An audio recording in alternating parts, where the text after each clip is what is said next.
Il y a 10 ans, je mettais en ligne sur ce site le journal d'une ancienne patiente qui avait été diagnostiquée fibromyalgique. Et je me souviens qu'à cette époque, les marques d'intérêt avaient été nombreuses. Et depuis, je n'ai cessé de m'intéresser à ce syndrome et aux différentes façons de l'aborder en thérapie. Alors aujourd'hui, si j'ai choisi d'évoquer ce sujet, c'est d'abord parce qu'on parle de plus en plus de fibromyalgie et aussi parce que de plus en plus de patients, de personnes cherchent des réponses, sinon la fin de leur souffrance. Et puis, il se passe avec ce syndrome quelque chose de très particulier, de très curieux que j'ai envie de partager avec vous. Au fil des quelques 15 années au cours desquelles j'ai reçu des personnes auxquelles on avait dit « vous souffrez de fibromyalgie », je me suis d'abord forgé une conception bien particulière de ce syndrome et de son origine. Cette conception, je l'expose régulièrement au cours des séminaires que je dispense et je dois dire que j'ai quand même assez de plaisir à noter que même des médecins, des kinés, des ostéos avouent leur intérêt pour cette conception. Mais ce qui étonne le plus, ce n'est pas la conception elle-même, ce sont les conclusions auxquelles les participants parviennent tous nécessairement après l'exposé d'un certain nombre de cas cliniques. Alors, je vous propose d'écouter certains de ces cas cliniques et de conclure vous-même. Denise, 42 ans, professeur d'histoire, mariée, 2 enfants, plusieurs arrêts maladie de durée diverses. Après le parcours du combattant habituel, c'est-à-dire généraliste, rhumatologue, radio, scanner, kinésithérapeute, ostéopathe, anxiolytique, antidépresseur, etc., etc. Donc, après le parcours du combattant, elle vient consulter pour essayer, je cite, l'hypnose. Et nous partons sur une série de 10 séances d'hypnose passive avec pour objectif une myorésolution maximum. Dès la 3e séance, la patiente fait état d'un évident mieux-être. Après la 6e séance, son confort de vie se trouve tellement amélioré qu'elle décide de mettre fin à sa démarche. Recul de ce cas clinique, 7 années. 2e cas, Catherine, 63 ans, veuve depuis 5 ans d'un époux commerçant, de grands enfants vivant dans le nord de la France. Elle a été orientée vers moi par la patiente précédente. Douleur très invalidante, repli social croissant. Lors du premier entretien, elle dit qu'elle a envie de faire de l'hypnose parce que cette dame lui en a parlé. Elle souligne également qu'elle a vécu tellement de choses difficiles, je cite, dans sa vie, et nous nous orientons cette fois vers une forme d'hypnose permettant à la patiente de s'exprimer. Et l'expression ne tarde pas à se manifester. De nombreux moments de vie sont évoqués au fil des 8 séances que fera cette patiente, des évocations accompagnées de beaucoup de larmes.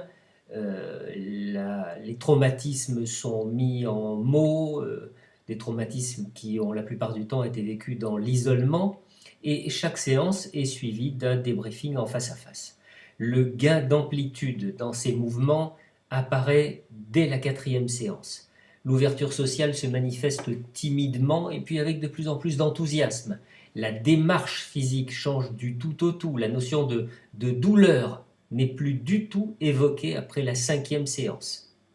Et à l'issue de la 8e séance, la patiente dit envisager un long voyage avec 2 nouvelles amies. Sa vie, dit-elle, est manifestement transformée. Recul, 5 années.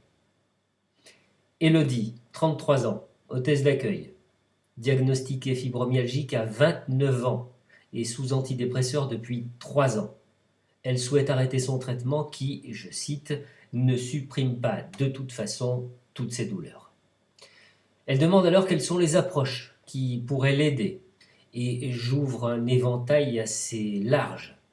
Élodie, qui a fait beaucoup de danse quand elle était enfant et adolescente, choisit une approche résolument physique, une synthèse de la méthode Jacobson.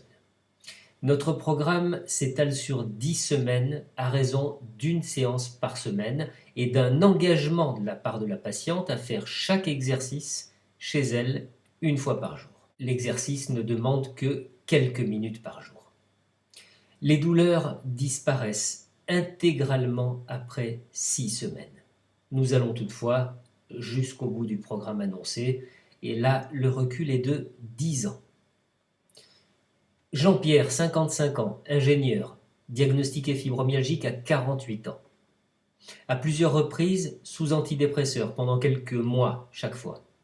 Dans l'éventail des possibilités qui lui sont offertes, il choisit sans hésiter une psychothérapie analytique. Celle-ci va durer presque 4 ans.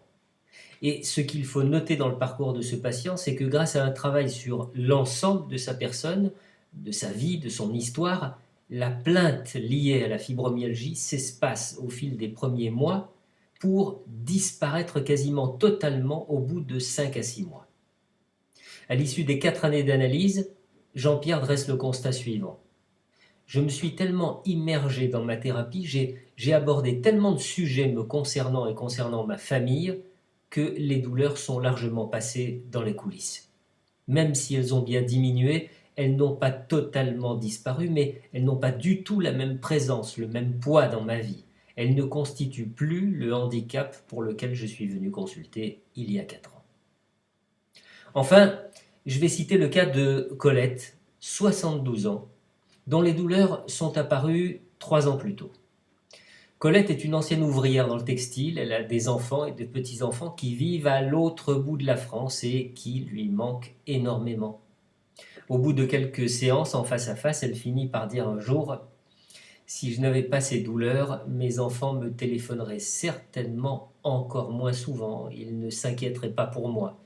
J'aimerais tellement vivre près d'eux, mais je ne veux pas m'imposer, ils ont tous leur vie. » 6 mois plus tard, Colette souffrait toujours, et l'une de ses filles, sensible à la dégradation de l'état de santé de sa mère, lui propose de venir habiter chez elle en Bretagne.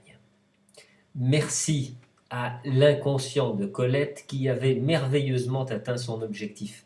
Pour preuve, ce mail de sa fille, quelques semaines après l'arrivée de sa mère chez elle, « Un grand merci pour tout ce que vous avez fait pour ma mère, elle va beaucoup mieux, elle sort, elle fait le marché, elle joue avec ses petits-enfants, je ne la reconnais pas. » Conclusion, après ces quelques cas cliniques. Ce que l'on note en premier lieu en étudiant ces différentes situations, c'est que pour parvenir à des améliorations notables du confort de vie des patients, et quelquefois à une disparition totale de leur douleur, il n'y a pas une voie, il y a de nombreux chemins possibles. De l'approche la plus corporelle, la plus physique, la plus mécanique, jusqu'à l'approche la plus psychanalytique. Il est parfaitement possible d'agir sur les douleurs du syndrome fibromyalgie. Or, par manque d'informations, un grand nombre de patients demeurent prisonniers de la prise d'antidépresseurs ou d'anxiolytiques. Mais je dirais aussi que par manque de communication avec une certaine partie d'eux-mêmes, ils ne peuvent pas avoir de prise sur leur douleur puisqu'ils ne savent pas quelle est la fonction de ces douleurs, quel est le bénéfice que ces douleurs leur apportent parfois. Alors voilà, à mon sens, 2 responsabilités qui sont mises en évidence.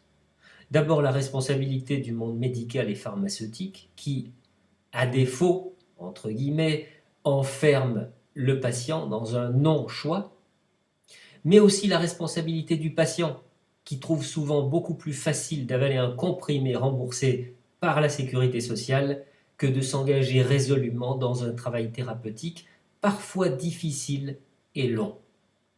Alors une nouvelle fois, voilà cette notion de responsabilité qui occupe le devant de la scène. Une présence tellement forte et qui nous rappelle ce que disait Bernard Shaw. La liberté, ça signifie la responsabilité. Et c'est pourquoi la plupart des hommes la craignent autant.